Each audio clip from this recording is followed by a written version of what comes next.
Bonjour chers frères et sœurs de l'Église de Jésus, nous sommes aujourd'hui le lundi 27 décembre 2021 et nous allons méditer le chapitre 2 de l'évangile de Matthieu. Dans son ouvrage, l'évangéliste va vouloir démontrer que Jésus accomplit les prophéties de l'Ancien Testament. Dans ce chapitre 2, Matthieu fait 4 fois référence à l'Ancien Testament. La première référence se trouve au verset 6, qui mentionne, tout comme Michée chapitre 5 verset 1, que Jésus va venir de Bethléem, en Juda. La deuxième référence se trouve au verset 15, alors qu'il est question du séjour de Jésus en Égypte.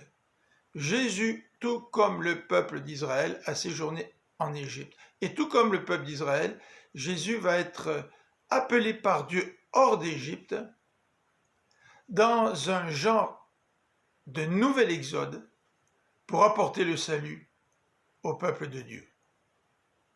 Troisième référence à l'Ancien Testament, elle se trouve dans les versets 16 à 18, alors que Matthieu nous annonce la décision d'Hérode de faire massacrer tous les garçons de moins de 2 ans.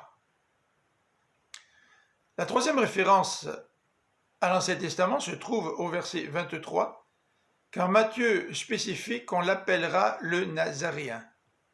Nazareth est un obscur village de Galilée, d'où devait par ailleurs venir le Messie, d'après les prophètes, notamment Ésaïe chapitre 8, verset 23 au chapitre 9, verset 1. Il est question dans ce passage de la région de Galilée.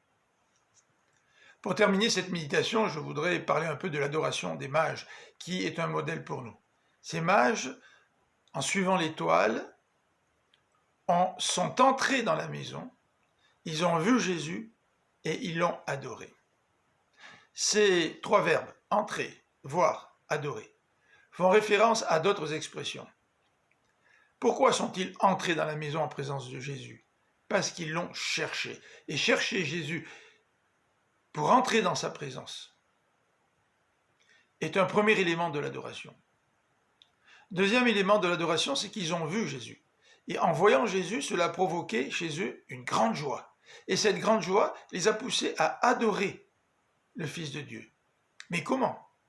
En offrant des présents. Et nous savons que la meilleure façon d'adorer Dieu, c'est de nous offrir nos corps comme un sacrifice de bonne odeur à notre Dieu. Je vous souhaite une bonne fin de journée. Que le Seigneur vous bénisse. À demain.